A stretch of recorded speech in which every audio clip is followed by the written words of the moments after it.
Shabbat Shalom to all my family and friends. Um, Again, it's just a blessing to be here. Want you to pray for our country and all those who are affected by the decisions we make in this country. We know that we have incredible opportunity here to do wonderful things in in the Holy One, and we just our expectations are just high at this point. What a beautiful season we've experienced, and I've been talking to you back and forward about those seasons, just kind of introducing you as we go to some of the things that I felt Abba was saying about this season. We talked about this season creating incredible opportunities for the body of Yeshua, but also for the world in general. There are some beautiful pictures that are going to be unveiled in this season and have been thus far. Having said that, I have my mentor with me. I call him Papa B. Some of you guys call him Bill, and I have him here. He and I are going to start doing this on Shabbat. The reason for this is Abba has spoken to my heart about just really stepping into that transformation. We may get a chance to talk a little bit about the bridge concept that I feel that Abba has kind of revealed to us in this process. But I wanted you to kind of experience what I've experienced over the years, just in everyday conversation, if you would. Though we don't see each other every day, those times where I'm with him, the conversations are just filled with the presence of Abba. And I wanted you to have an experience with me in talking to my mentor. So oftentimes you'll hear me say or hear me quote something from my mentor, something he's poured into my life. And so I wanted to have him here. I'm going to have him talking just a little bit about some of the things that Abba's doing in his life. We're here actually at the Biblical Lifestyle Center, formerly known as Region, and we want to talk a little bit about that transition and how Abba brought Papa B and his family to this transition. But before I do, I want to just tell you a little bit about my experience with Papa B. Back in the day, I think we go back over 20 years. Yeah. So over 20 years ago, when my babies were babies and his baby were baby,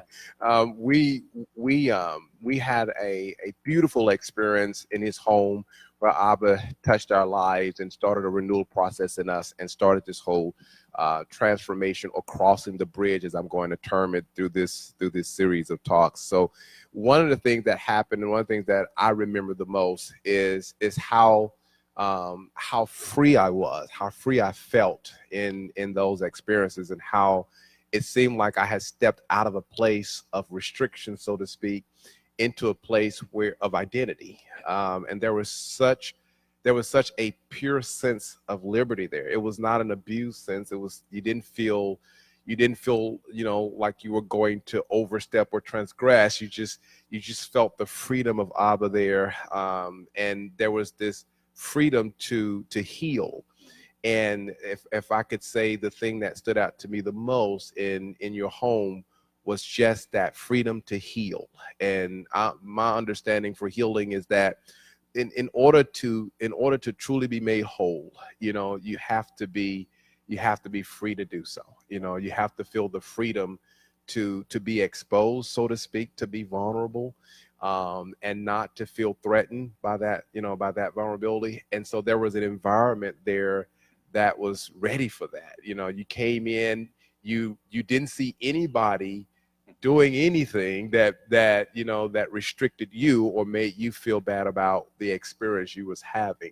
And so I think that's where I like to start our conversation, is those experiences in your home, how they went from that to where we are now as the Biblical Lifestyle Center. First of all, I just want to say good Sabbath to everyone. Shabbat Shalom, good Sabbath.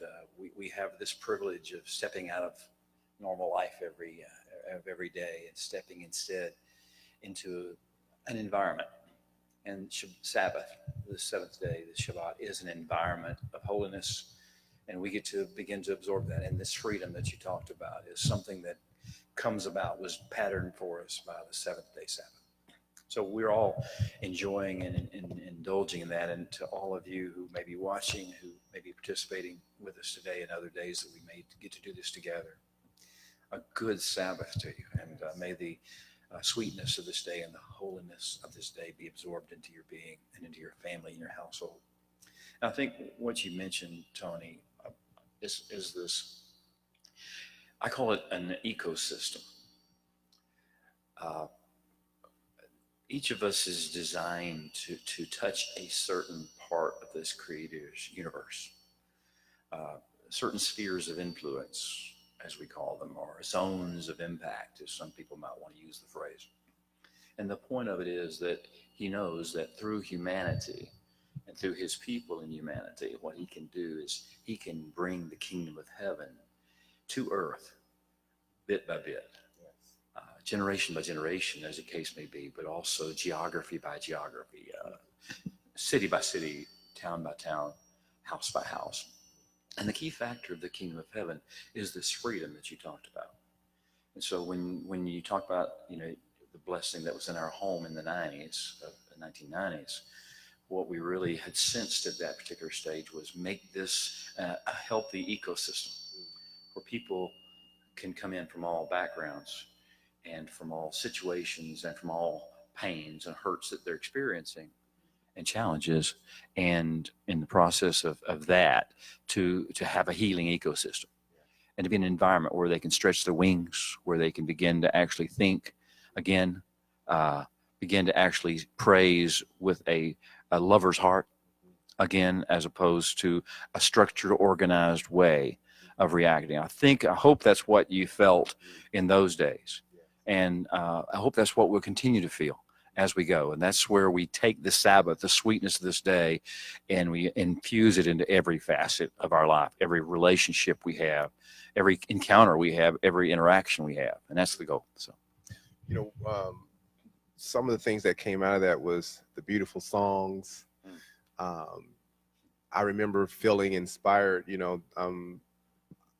I have the ability to write songs, and but the freedom to do that was there, and the heart to do that. I remember being told that I had the harp of David, and the Psalms that just kind of flowed out, the beauty of those experiences. And that was one of the things that really connected me to that whole experience, was the beauty of it. Every moment, every time we met, there was a different look of the diamond, I guess, or a different cut of the diamond that seemed to manifest itself. The revelation streams that flowed out of that, the beautiful people we met, and the hearts of those individuals. So all those experiences really played a vital role in my transformation. What I've learned in that is that when you're transforming, when you're growing and developing, those things are necessary. The environment is very much a part of that. The people make up that environment, and the things that Abba will do in that environment just create more. It's like there's an energy there, right, for that transformation, an energy that was there but maybe lying dormant, and then all of a sudden you're in that environment and you're awakened with this passion. One of the things that I wanted to talk to you about this morning, because another really beautiful concept that's, I guess, we don't realize that the beauty of it, because maybe the way we thought about it, or maybe the way we were taught to think about it, and that was Sabbath. And so the Shabbat services here are beautiful in that there's so much of Abba's wisdom poured into that. And you leave, you sit there, you're there for a while, right? It's a lot of information, but when you leave, you're so captivated by the beauty of his word and the language that he speaks through. I wanted you to share a little bit about Sabbath. We was talking about that before we started, and you were talking about some of the reasons that Sabbath exists and why we have Sabbath. So talk about that for a little bit. Thank you. I'd love to. Sabbath obviously is those beautiful words of Genesis chapter 2, verses 1 through 3. And this picture, this is, we live here. It's like, at some degree, we were born for Eden, and each of us has this cry and this desire for Eden in our hearts. But Eden is the result of Sabbath. Sabbath came first. We have Genesis 2, 1 through 3, after the beautiful song of creation, when the release of the creative of energy hits the earth and begins to explode in these beautiful ways, immediately calls us to Sabbath.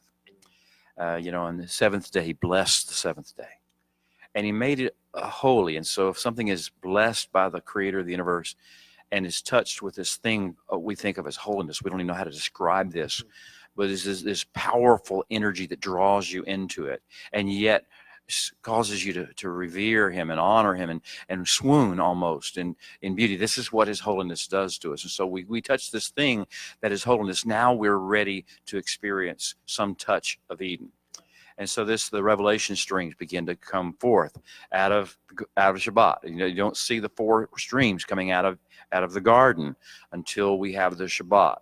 And the Shabbat is the Sabbath is this beautiful picture that he draws for us that is a repetitive pattern that keeps repeating itself in every day, every week of our lives, and all through our generations and our children's generations. It would keep repeating itself every 7 days, that we might re-experience what it means to feel the energy of his blessing, to feel the draw, the pull of his holiness, to begin to open up the doors, the windows of the rivers of revelation to come forth, and then to be able to experience what it means to see things made fruitful and begin to be beautiful, become beautiful in their time.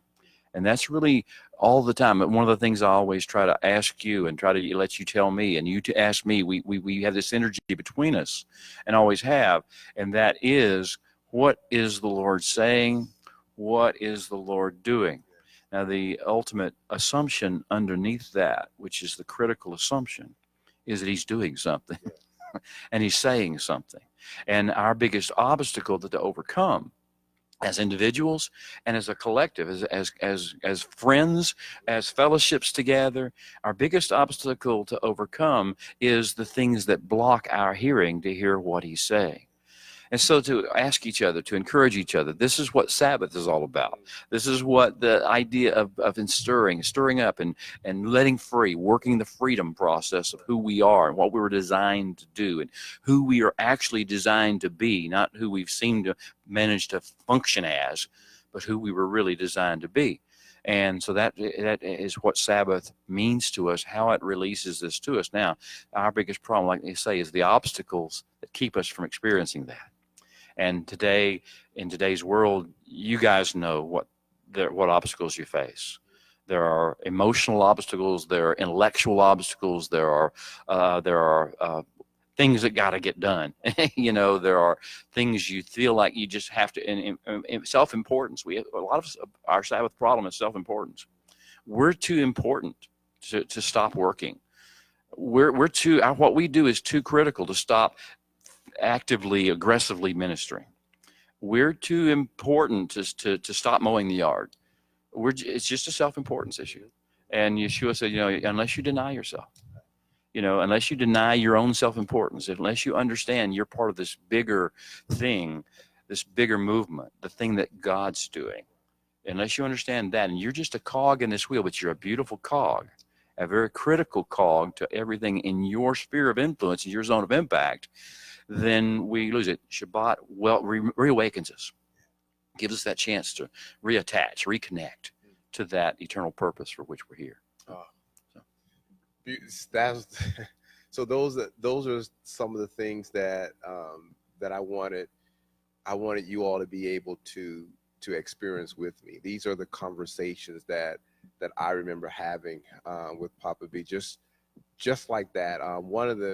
One of the experiences that I cherish out of this transitioning, is that I stepped out of a place where I felt forced to do a lot of things. I felt, I just felt the power of force, or maybe manipulation is a stronger word, but you just, and then if you didn't accomplish those things, you felt really, really bad. You felt judged, condemned. this was different, because everything that I did here, I did it organically. I didn't feel forced. I felt encouraged. I felt loved into. I felt his kindness, his mercy drawing me into, and leading me into it. I felt Yeshua modeling for me the thing that I wanted to do and the thing that I very much needed to do. But I didn't feel I didn't feel any force. And so when you talk about Sabbath that way, I hear the blessing, right? I hear the blessing that he placed in that day, and the experience that you have within that day and in those moments. One of the things that I wanted to get to was we were regions. That's what we were called initially, and what awesome and beautiful things came out of that. I can go back and think of so many services that we had here that people were just, in awe, the dancing, the everything. And so, and then we transitioned here recently. Now it wasn't a on the spot transition. These were things that Abba was doing. He walked us through this process. 8-year transition. 8-year transition. And so by the time we arrived here and he made the announcement for us, and we just verbalized it, but he made the announcement, it's time. Then he also identified it. He gave it an identity, which is where Biblical Lifestyle Center. I want you to talk a little bit about that transition from Regions Church to the Biblical Lifestyle Center. It's really the same transition that you referenced taking place in the living room in our communications as it developed. The idea of this is not being pushed, not being forced, but being understanding that we're being drawn. And the focus of the Biblical Lifestyle Center name is on the word lifestyle. Now, biblical is very important. It's the critical adjective that describes it. It's a modifier, because it's not just any lifestyle. I mean, we're not into alternative lifestyles, and I don't mean to be critical. I'm just saying that's not what we're into. The key is that the whole creator of the universe has designed a lifestyle for humanity, for those who are his people in particular. And it doesn't have to be, the rest of the world doesn't have to go along with this. As a matter of fact, it's known, it's understood. That's not going to happen. There is always a field for every farmer to harvest. When you try to make everybody, do what you want them to do, you take away the idea of the agricultural bent of the whole Bible, which is that there's a field. And this is our field, and this is our world. And so he takes us and puts us in a realm where his people, those who are called by his name, and I'll use that term not as you've always maybe heard it, those people who have his character and his attributes flowing in their veins and into their spirits. Name in Hebrew is this whole idea of persona and personality. And so this, I call them Shema people who hear his voice and just can't turn away. Abraham is one of those examples. Noah, who we talk about today in today's portion. And so when we get the idea of the Biblical Lifestyle Center, the idea is to get away from the forced, to move away from the structure and the organized as being the key and the end all. In other words, we're moving away from meeting mentality, moving away from special event mentality to lifestyle approach. And so when we say that, it's really a critical, mind-bending, paradigm-shifting kind of an approach to recognize this is really what he's been trying to do since forever, but in particular in our lives since the 1990s. And now it's coming to fruition that this is who we are. We are about building people into a lifestyle. Those who wish to come will not be pushed, but they will be drawn.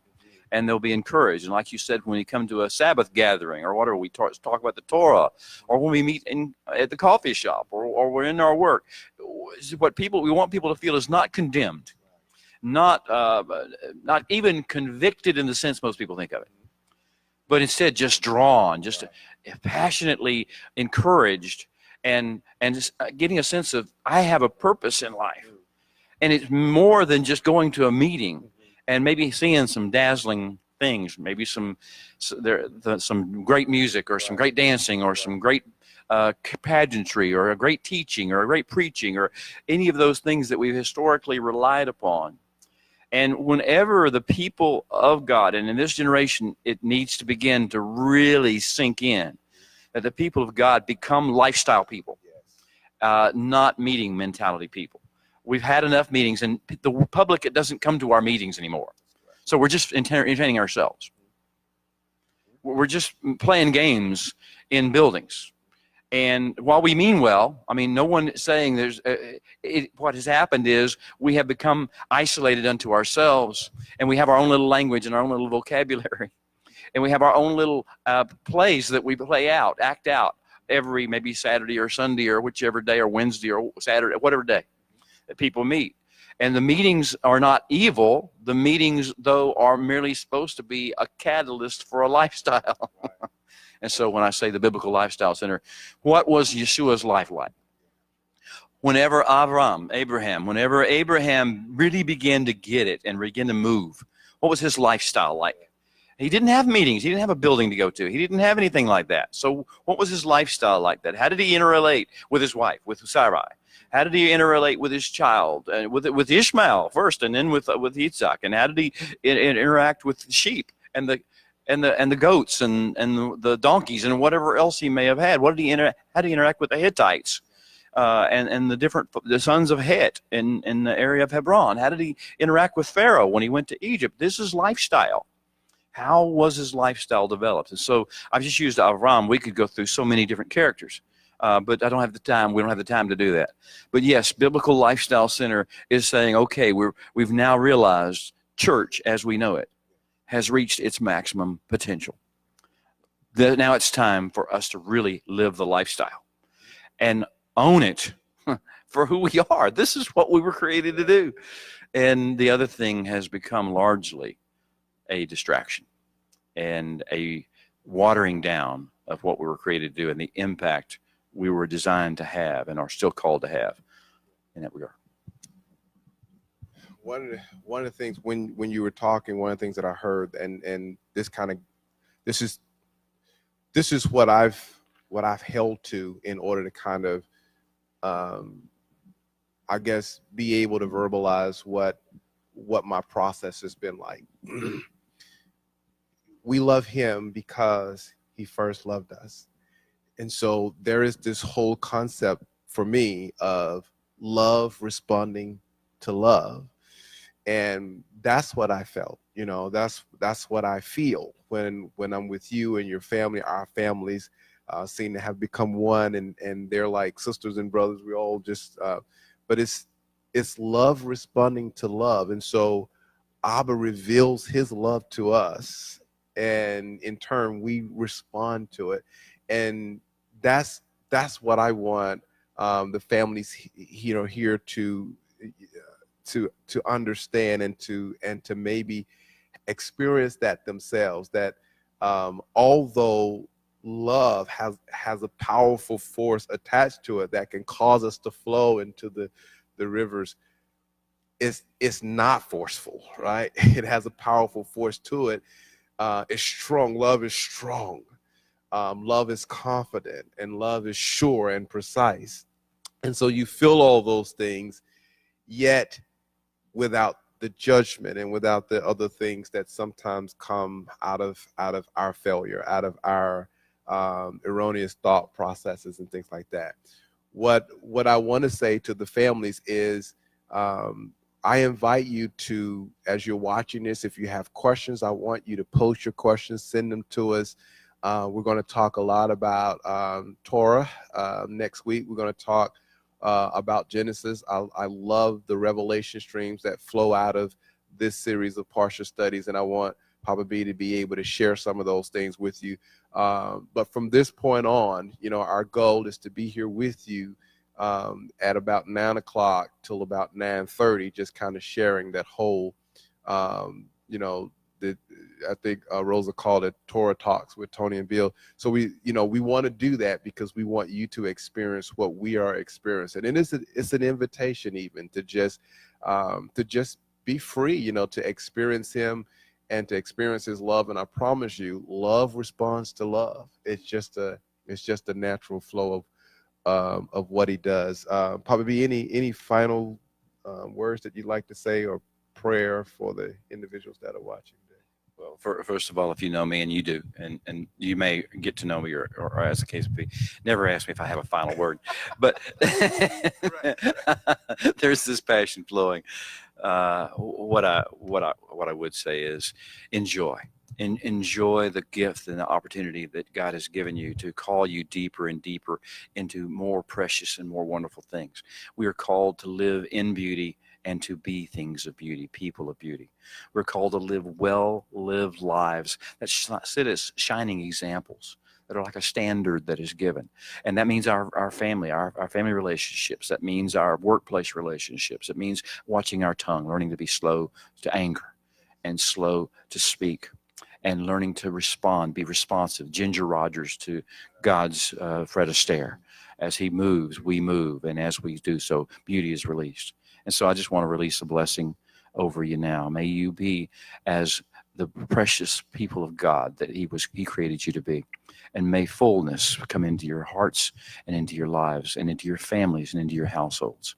May you awaken to the person that you were designed on, put on this earth to be in the next week, in the next few days. And may you hear his voice and feel his nudges and his movements and move with them beautifully in response. May you feel his love and be drawn deeper and deeper into it. Amen. Shabbat shalom. Good Sabbath.